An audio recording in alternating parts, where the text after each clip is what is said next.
போற்றி. எந்நாட்டவர்க்கும் இறைவா போற்றி. ஏகம்பத்துரை எந்தாய் போற்றி. பாகம் பெண்ணுரு ஆனாய் போற்றி. காவாய் கனகத்திரளே போற்றி. கைலை மலையானே போற்றி போற்றி. திருச்சிற்றம்பலம்.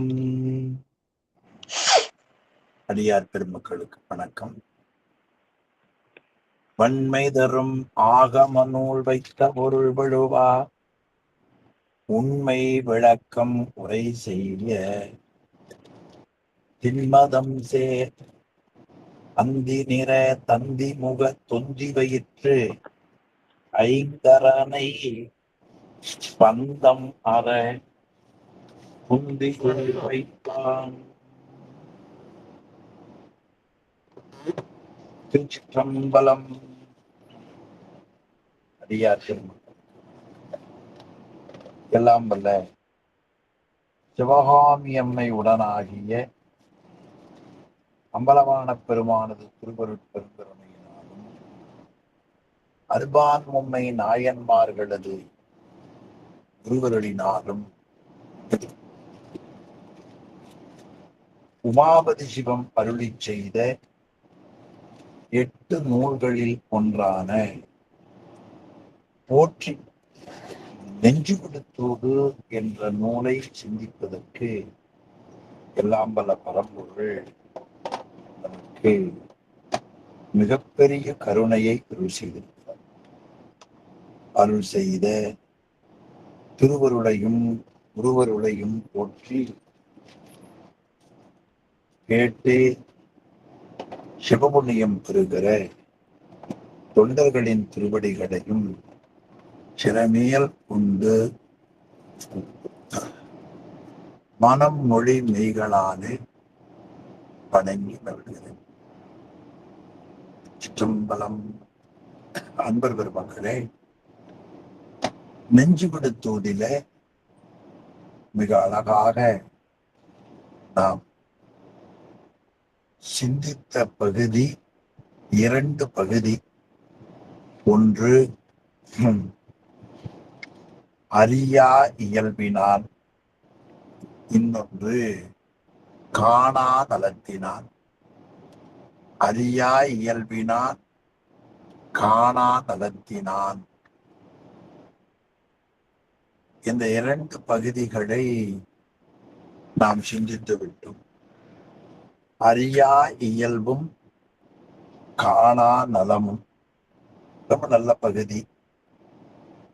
பூமேவும் குந்தி புயல் வண்ணம் பொற்பதும தார்மேவும் மார்பன் சதுமுகத்தோன் தாமேவி பன்றியும் அன்னமுமாய் பார் இடந்தும் வான் பறந்தும் என்றும் அறியா இயல்பினான்.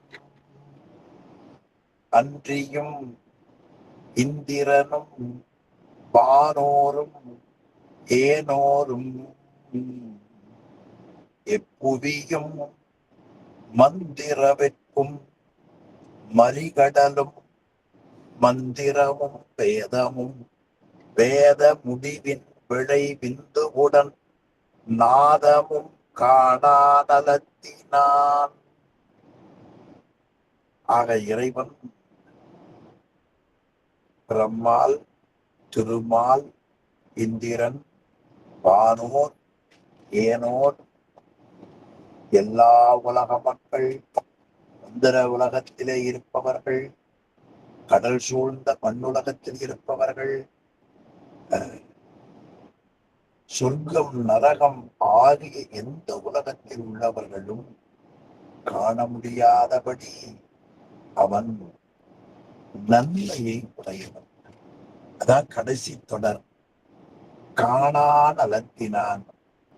ஆக இவர்களெல்லாம் காண முடியாத காரணத்தினாலே அவன் நன்மை இல்லாதவன் என்று பொருளில்லை. அவன் மிகுந்த நன்மை உடையவன். அவனுடைய தன்மையை அடுத்த 4 கன்னிகளை இருந்து ஆசிரியர் ரொம்ப தெளிவாக காட்டுகிறார்.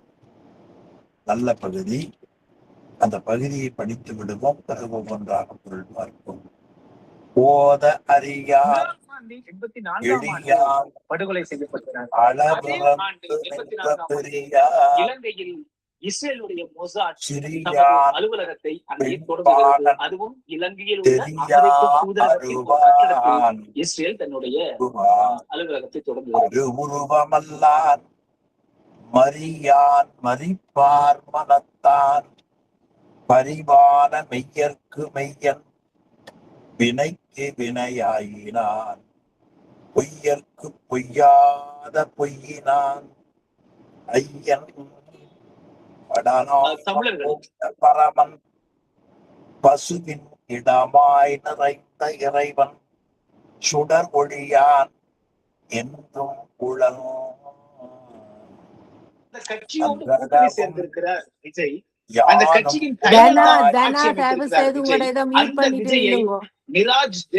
ஐயா படிக்க விடுங்க. ஐயா கொஞ்சம் பொறுங்கோ. தனா உங்களோட இதை மியூட் பண்ணிட்டு நில்லுங்க. ஐயாவை படிச்சு முடிக்க விடுங்க பிளீஸ். ஐயா சாரி மன்னிக்கவும் ஐயா தொடங்குங்க. என்றும் உளன் அன்றளவும் யானும் உளனாகி நின்ற நிலையில் தரித்து நில்லாமல் சென்று சென்று தோற்றியிடும் அண்டம் சுவேதசங்கள் பாரின் மேல் சாற்றும் உட்பீசம் சராயுசங்கட்கு ஏற்ற புறப்பு எல்லாம் புறந்தும் இறந்தும் இருபுனையே கொல்லாம் துய்க்கும் பொறியிலேயே. ரொம்ப மிகச்சிறந்த பகுதியாக இதிலே நமக்கு காட்டுகிறார் இறைவனுடைய அளப்பெரும் கருணைகள். ஓத அறியான் இறைவன், அவனுடைய கருணை இருக்கிறதே, அந்த கருணைகளை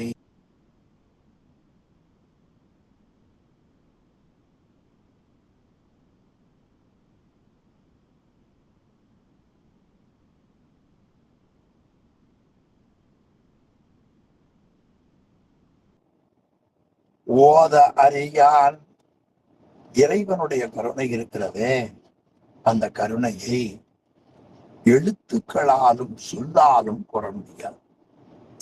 அப்படி கூற முடியாத இருக்கிற நிலையைத்தான் ஓதுதல் என்பது சூக்குமை மத்திமை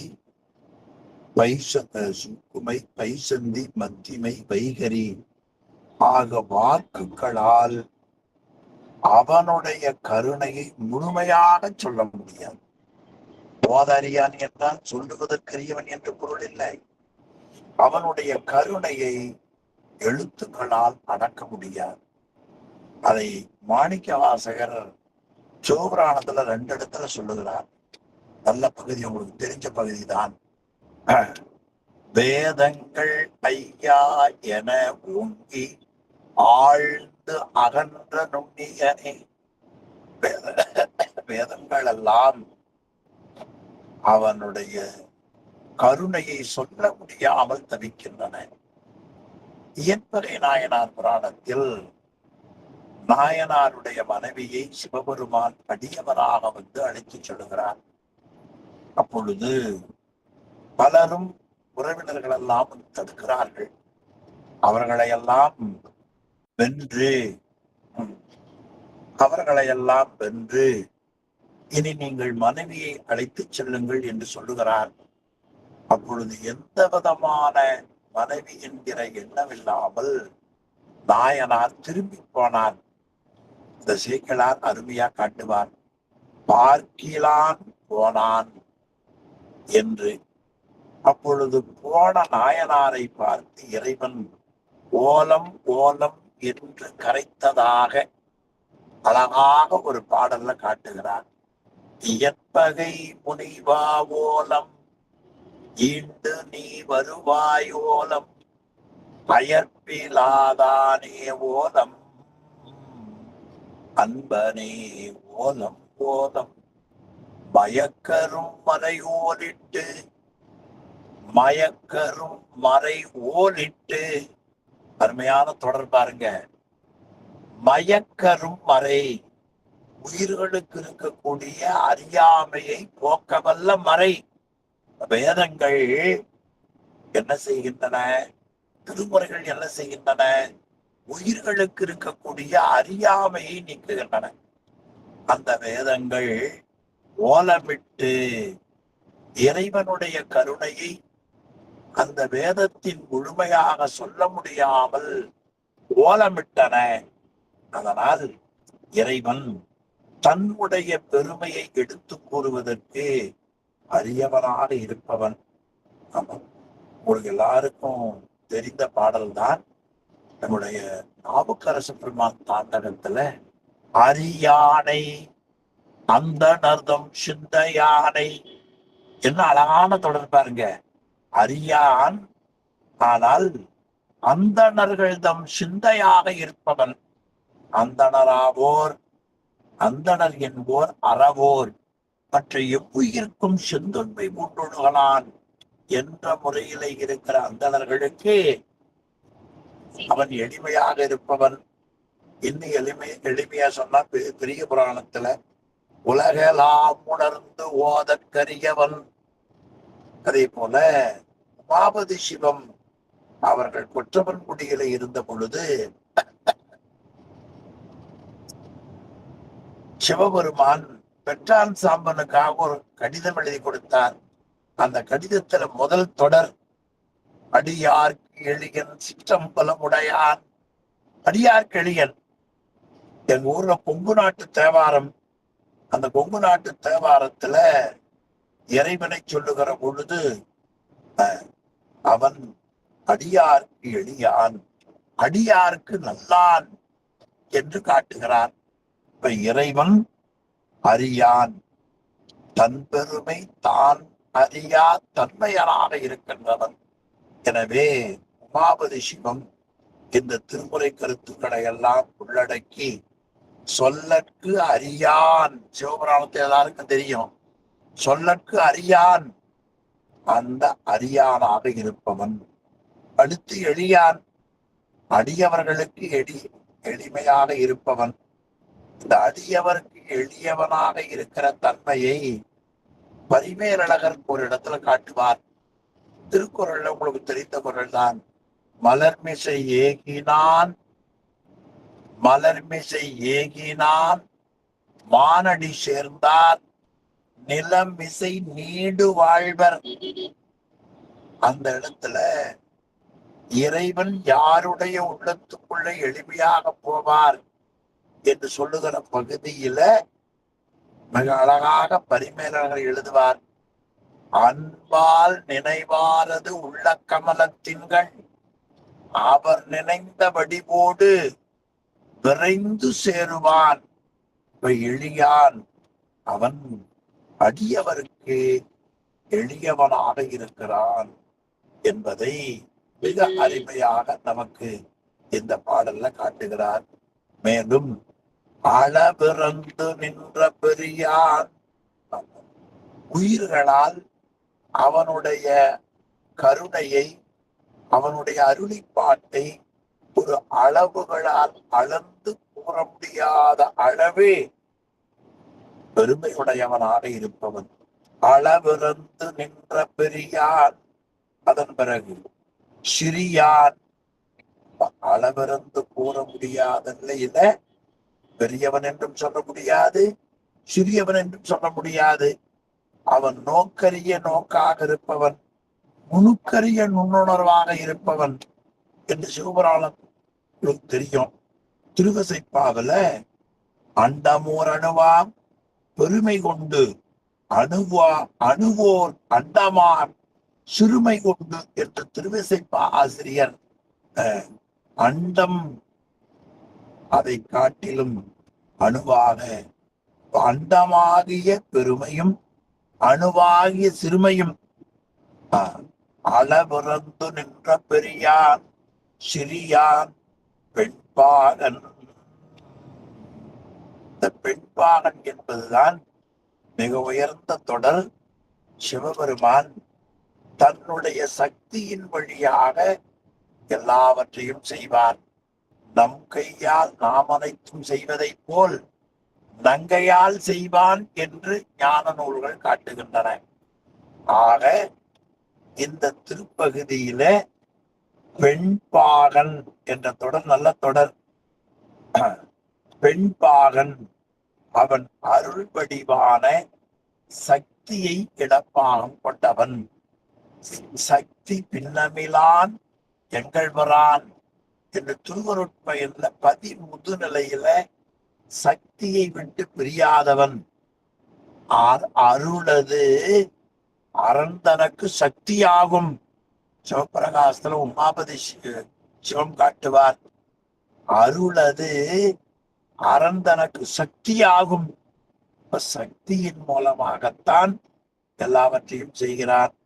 அந்த நிலையை சிவபெருமான் பரமசிவனாக இருக்கிற பொழுது அதனுடைய ஆற்றல் பராசக்தி என்று போற்றப்பெறும். ஆதிசிவனாக இருக்கிற பொழுது ஆதிசக்தி என்று போற்றப்பெறும். இப்படி தன்னுடைய சக்தியாக இருப்பவன்.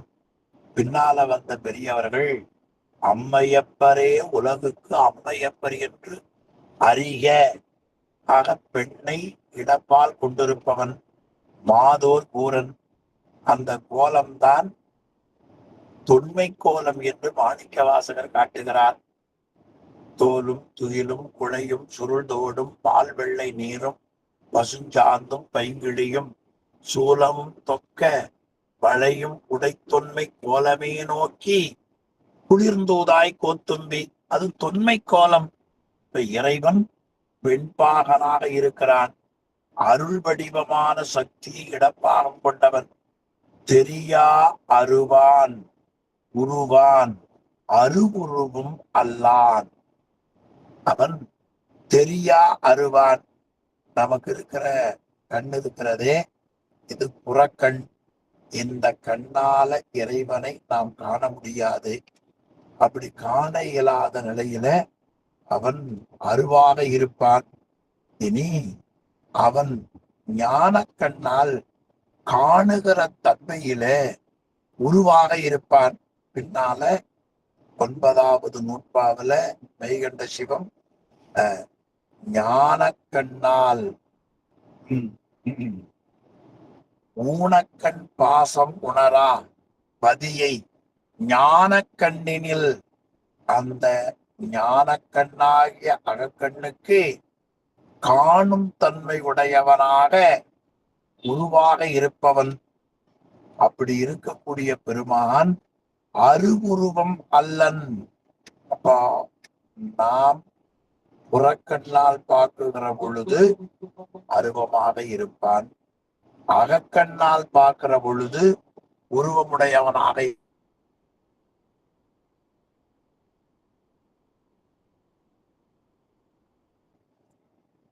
ஆக அப்ப அருவமாக இருப்பான், உருவமாக இருப்பானா?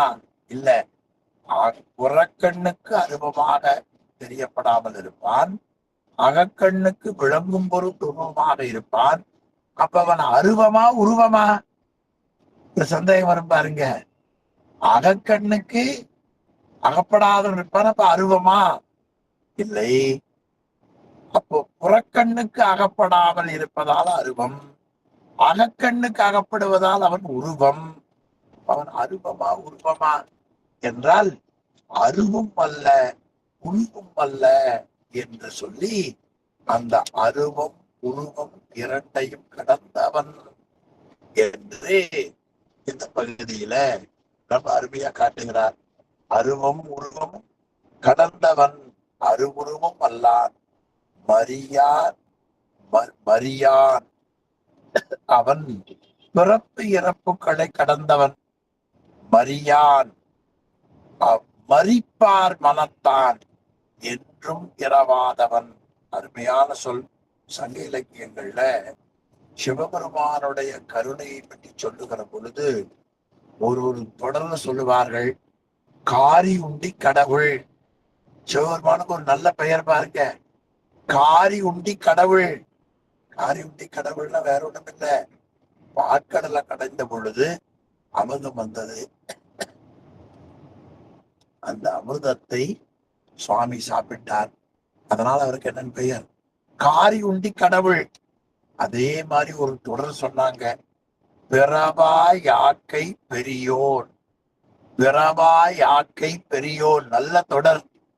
பிறவா யாக்கை பெரியோன், ஏனைய தெய்வங்கள் என்று வணங்குபவர்களுக்கும் ஏனைய உயிர்களுக்கும் அவரவர்கள் செய்த அந்த வினையை அனுபவித்து கழிக்கும் பொருட்டு உடம்பு வரும்.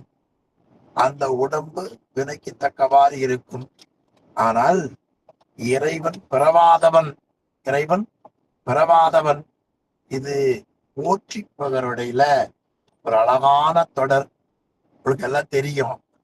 11வது போற்றியில இறைவன் தன்னுடைய நடனத்தை மறைத்துக் கொண்டு குருநாதராக வந்தான். அப்படி வந்த பொழுது பிறவா முதல்வன் பிறந்து, நாம் படிச்ச பகுதியை ஞாபகம் வச்சுக்கலாம். பிறவா முதல்வன் உமாபதி சிவமே தன் குருநாதரை பற்றி போற்றிப்பவருடைய 11வது போற்றில சொல்லுகிற பொழுது அவர் பிறவா முதல்வன் பிறந்து பேரிலாதான் ஒரு பேர் உண்டு. அதே தொடரை இங்க என்ன காட்டினார்? மரிப்பான் என்று காட்டினார். இறைவன் அவன் பிறக்காதவன். அது அருமையா நம்முடைய திருப்புகள்ல காட்டினார்கள். அவிநாசி என்கிற ஒரு திருத்தலம் கொங்கு நாட்டுல. அந்த தலத்துல